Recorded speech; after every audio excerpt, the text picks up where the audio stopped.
혼자 해도 되고 팀으로 해도 괜찮습니다. 다만 어떤 방식이 내 목표와 아이템에 더 맞는가 라는 부분을 따져볼 필요가 있습니다. 혼자 할 때는 장점이 분명히 있습니다. 의사결정이 빠르고 방향을 바꾸고 싶을 때 누구의 눈치를 보지 않아도 됩니다. 그리고 수익이 나면 지분도 나눌 필요 없습니다. 대신 많은 것들을 혼자 감당해야 하는 치명적인 단점이 있습니다.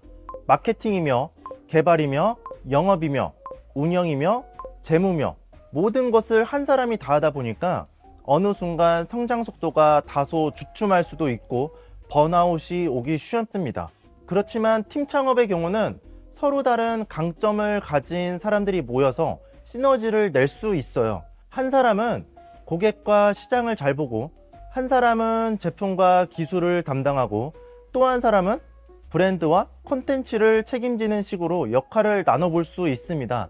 대신 의사결정이 다소 느려질 수 있고 갈등이 생겼을 때 회사 전체가 흔들릴 수 있는 위험이 있습니다.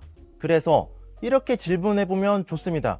지금 내가 하려는 아이템이 정말 혼자 해도 단순한 구조인가? 라는 부분을 고민해 볼 수 있습니다.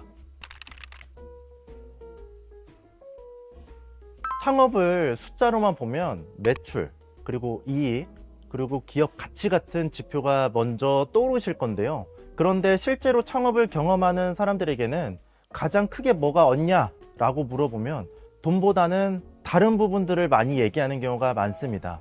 저도 창업을 먼저 시작을 했습니다.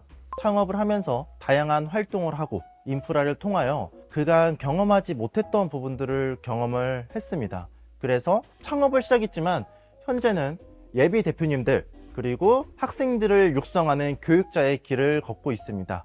첫째, 관점입니다. 창업을 하게 되면 세상을 소비자의 눈으로 보는 게 아니라 공급자, 운영자, 엔지니어의 눈으로 보게 됩니다. 뉴스의 한 줄, 거리의 가게를 하나만 보더라도 이게 왜 이렇게 만들어졌을까? 여기 기업의 가치는 뭘까? 과연 얘네들이 어떤 서비스를 할까? 고객이 반응이 어떨까? 라는 질문들을 계속 하게 되는데요. 이런 시선은 창업을 그만둔 뒤에도 다른 일을 하더라도 강력한 나만의 자산이 될 수 있습니다. 그리고 둘째는 실행력입니다. 회사 안에서 누군가 정해준 일, 주어진 자원 안에서 움직였다면 창업자는 아무것도 없는 상태에서 뭔가 만들어내야 하는 사람입니다. 전화를 돌리고 부탁을 하고 배우고 뼈대에 있는 서비스를 어떻게든 굴려보려는 과정 안에서 하면 된다가 아니라 되게 하려는 움직이는 법을 체득하게 됩니다. 이건 다시 취업을 하더라도 조직에서 다양한 역량을 발휘할 수 있을 거라 생각을 합니다. 그리고 세 번째는 관계입니다. 매우 중요한 부분인데요. 초기에 함께 고생한 팀원, 그리고 첫 고객, 그리고 멘토, 투자자 같은 배를 타고 온 동료 창업자들은 창업이 끝났다고 해서 쉽게 사라지지 않습니다. 이러한 사람들이 향후에 뭔가 새로운 프로젝트, 새로운 회사, 새로운 기회를 함께 만들 수 있는 인프라가 됩니다. 마지막으로 스스로에 대한 신뢰가 남습니다. 이게 잘 되든 안 되든 머릿속에 있던 아이디어를 실제로 만들어 본 사람과 그렇지 않은 사람의 태도는 정말 다릅니다. 그리고 확실한 건 새로운 기회에 대한 직관과 인프라를 얻을 수 있습니다. 많은 예비 대표님들과 대학생분들이 저에게 질문을 많이 하는데요. 창업이라고 하면 여전히 많은 분들이 가게 임대료, 인테리어, 설비, 직원 월급을 떠오릅니다. 이러한 방식이라면 당연히 초기 자본이 많이 필요하고 빚을 내서 시작할 수밖에 없는 경우가 정말 많이 있습니다. 그래서 아직도 창업이나 사업에 대해서 어렵다고 인식을 하는 부분이 큰 것 같습니다. 하지만 지금은 꼭 이런 방식만이 창업은 아닙니다. 작은 규모의 온라인 스토어, 디지털 콘텐츠, 커뮤니티 기반 서비스, 컴퓨터 한 대만 있어도 시간만 주어진다면 시작이 충분한 가능한 모델이 정말 많이 있습니다.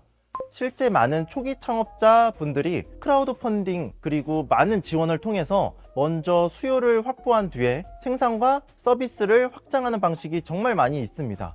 또 한편으로는 정책과 제도 차원에서 예비 창업자들을 위한 다양한 창업 지원 프로그램이 마련되어 있습니다. 시제품 제작비, 마케팅 비용, 그리고 R&D 비용 일부를 보조해주거나 보증부 대출을 통해서 자금을 확보할 수 있는 제도들이 정말 많이 있습니다. 물론 지원금이 있으니 막 써도 된다 라는 뜻은 전혀 아닙니다. 최소한 현금이 부족하니까 창업은 아예 할 수 없다 라고 단정 지을 필요는 없습니다. 요약하자면 충분히 많은 창업 지원이 있고 이 지원을 통해서 받을 수 있는 기회가 정말 많이 있습니다. 끊임없는 관심과 창업 성공 의지만 있다면 초기에 큰 자본 없이도 충분히 점진적인 창업 도전을 할 수 있습니다. 이 질문은 사실 창업을 망하는 거에 대한 부분보다는 망했을 때 내가 감당해야 하는 것들에 대한 두려움에서 나온다고 생각이 드는데요. 현실적으로 창업 5년 차까지 버티는 기업이 3분의 1 정도에 그친다는 통계들이 있습니다. 하지만 현실은 더욱 낮다라고 저는 판단이 됩니다. 숫자만 보면 당연히 위험한 선택일 수 있습니다. 그런데 같은 통계를 더 들여다보면 기존에 했던, 그래서 실패했던 창업자들이 다시 재창업을 한 기업들의 생존율이 처음에 창업을 했던 기업들보다 2배 이상 높게 나오는 데이터들이 있는데요. 처음 시도할 때보다 확실히 현명하고 리스크 관리를 하고 시장에 투입을 한다는 뜻이기도 합니다. 무엇보다 가장 중요한 건 실패를 했을 때 인생이 망한다 라는 공식 자체를 조금은 의심해 볼 필요가 있습니다.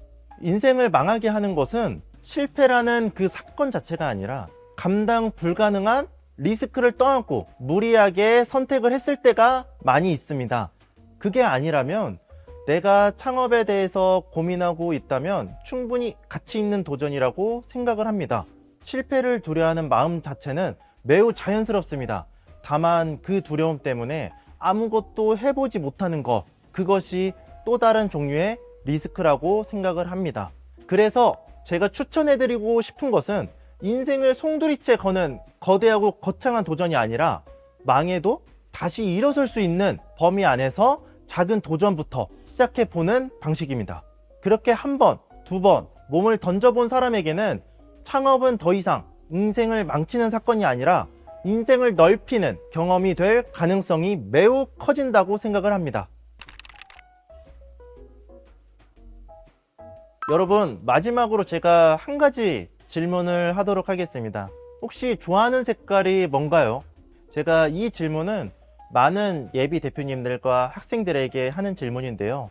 생각보다 내가 어떠한 색깔을 좋아하는지에 대해서 말씀을 못 하시는 분들이 정말 많이 있습니다. 창업을 하시는 대학생분들과 예비 대표님들, 창업을 하시기 전에 나의 자신에 대해서 먼저 잘 알아야 합니다. 내가 뭘 좋아하는지, 내가 뭘 잘하는지, 나에 대해서 끊임없이 질문하고 답을 하시면서 대표님들에게 가장 핏한 창업을 도전하시길 바랍니다. 감사합니다.